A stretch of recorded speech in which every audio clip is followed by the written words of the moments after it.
Okay. Okay, we have one question from Sal at Premier Radio. What would you like fans to take away from your new EP? Joy and the expression change the world, we're changing it for the kids. It doesn't seem like, though there's all those people meeting in New York right now, half the world's on fire, half of it's underwater, and they're still wondering, well, we can't do that, and I think we have to do a lot. So I'd like to change the world for the kids. I do wonder that politicians, do they have kids? Do their kids have kids? Isn't that reason enough to let us breathe and let us find water? Anyway, apart from that, I've got a CD out. From Fred Bach, I think you answered some of this. You told us to choose peace and music for 50 years now. It doesn't seem to be working. What do you think about that? Well, I think you're wrong there, because when I started the Peace and Love Moment for my birthday in 2008 on the streets of Chicago, we had like 100 people, and now we actually have Peace and Love moments in 28 countries around the world. So slowly but surely, we're like the pebble in the ocean. It's rippling out. And you can only do what you do, and that's what I do. Peace and love. Great. From Daniel Siwala, you cooperated with many musicians during your career, but what qualities and inputs do you appreciate most from Steve Lukather? Well, his guitar playing, of course. And I like the way he cries at the sessions. That's very nice. He's a good friend, and we have fun. And of course, he's an incredible player, and that's what I love about having him on the session. And he's very fast. There's no sort of torture going on. We get on with it. So that's why I love Steve Lukather. From Carlos Vasquez at FA, tell me about rock around the clock. How much has rock evolved from the 50s to now? And do you think the Beatles changed rock history? I wouldn't say rock history. I think they changed music history. I mean, one of the biggest things the Beatles did was write them, and we'd all record them. Because in those days, you had the writer was like a separate gig, and then the band recorded it. And we had a moment with George Martin where he would bring great songs, and we all said, no. Well, I said, and George said, we want to do theirs, and they said, we want to do ours. And that's how it happened. And you know what I love to this day? I mean, the Beatles are still out there, and the music still holds up. And we worked real hard. And of course, we had some great songs. So does that answer the question? They want to know more about Rock Around the Clock, which is such a special. Rock Around the Clock. Well, I was sitting here, I'm making an EP. I'm in the middle of it, and I love the EP because it's 4 tracks, and I do it in this room. You can see the back of it, and the drums are in the bedroom. It's a small studio, and I don't know. I was just thinking about tracks for the EP, and I went through my head about memories that I had my 7th birthday in hospital, I had my 14th birthday in hospital, and I was still there when my 15th birthday was coming up, and I didn't want to spend it in hospital.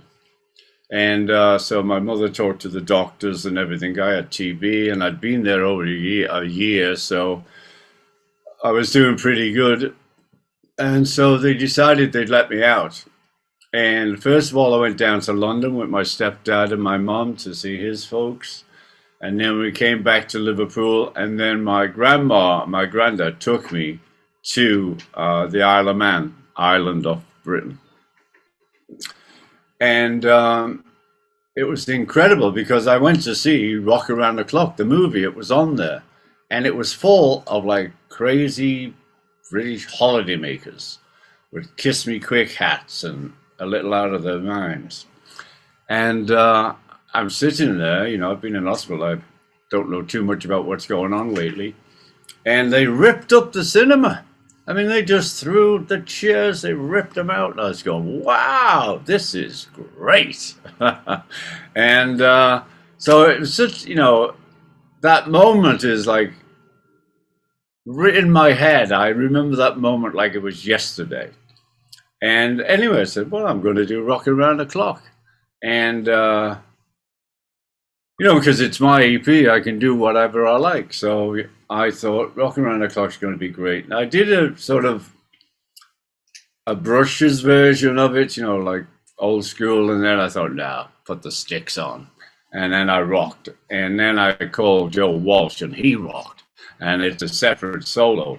Because you listen to the covers of Rockin' Around the Clock, everybody plays that same solo. Yeah. But so it just was one of those moments that I was sitting around and I thought, hey, I'm going to do Rockin' Around the Clock for all these good reasons. That's wonderful. Katie from Music Existence, she asks, Trombone Shorty is changing the way young people engage with instrumental music. Why was it important for you to have him on Coming Undone? Well, you know, what I love is the surprises I get when I'm making a record. And, you know, people we ask, I mean, the idea I have is to have other people write songs, put like Change the World had, you know, synthesizers and bass and guitar from Lukather, of course. So it had a lot of meat, and that was great for me to play drums too and sing the song. And Linda Perry wrote this song for me, Coming Undone, a song I love. And she put everything on. And in the middle, she sort of did a throat trombone solo. And I thought, man, trombone would be great on this track. And so we thought of Trombone Shorty. I mean, he can't be bad. He's got trombone in his name. And we got in touch with him and we said, you know, I've got this song. I'd just be an honor if you could play for me. You know, we found him in New Orleans. And so what's great now, you send the files. You know, I'm on like 10 other records because they send the files and I just play drums and send the files back. And I always say, use me or lose me, because it may not be what they want. And not many have lost me. But anyway, and then he put on this whole brass section, never mind just the trombone. I said, wow, I mean, it turned into that because of him. I wasn't there saying, oh, yes, and do the trumpet and do this. He had this idea and it worked. I mean, it could have come back and we didn't like it. We could have just wiped it off. But it worked so well. And it gave that track such a different feel of where we were going. I mean, because it's a very sad song in its way, I'm Coming Undone. But that section just lifts it for me. So it happens just because we thought, hey, Trombone Shorty, and sent the files to New Orleans, and he sent that back, and we thought, we love that. And that's what we kept. Great, thank you. Andrew Christie asks, Just the Way is set to feature reggae vibes similar to Zoom In. Who are some of your reggae influences, and is that a genre you'd like to work more in? Well, I like reggae. I mean, I've always liked reggae, you know, since it moved from calypso. You know, it was Yellowbird, and now it's a lot of other things. And, you know, I've had some good times in Jamaica. And, you know, it's like we don't sit pondering, oh, we've got to do a reggae track. It just sort of happens, really. And, you know, but it gives me the chance to have Tony Chen and Fully, who played with Bob Marley, get real bass player and guitar from Jamaica playing on it, you know, which gives it more force. And for me, it's so great because I get to play with those guys. So, you know, though I'm making the EP for me, I get to play with all these different people and have a lot of fun. And so they came over, Tony came over for the last CD and played. And then he brought Fully with him, who was like the master reggae bass player. And it was so great playing with those guys. So, we're here, I'm not here to be tortured. I'm here to have fun and play with good musicians and hang. So that's what it is. So I do like reggae.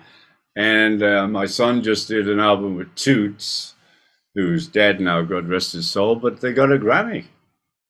And he was doing this reggae record, and he did some of it in this studio and made me play tambourine on the track. So, if you're there and you've got it, play it. That's how it is. This question is about touring from Jane Stevenson at Toronto Sun.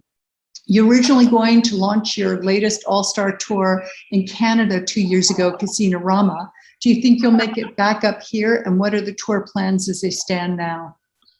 I love Casino-Rama. I love that big waterfall you've got outside the window.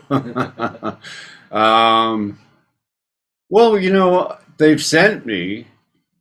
We didn't know what it was going to be like. In February, everybody was cool. In March, it was getting a bit rough, and it was becoming knowledgeable. We all knew about it, and we had to stop the first tour, the May-June tour. And in my naivety, I'm on the internet saying, well, I'm sorry, I know you're all ready for me to come to these gigs, but don't worry. Hold on to the tickets because I'm going to do the exact same tour next year. And of course we didn't. And, the September-October tour last year, nothing.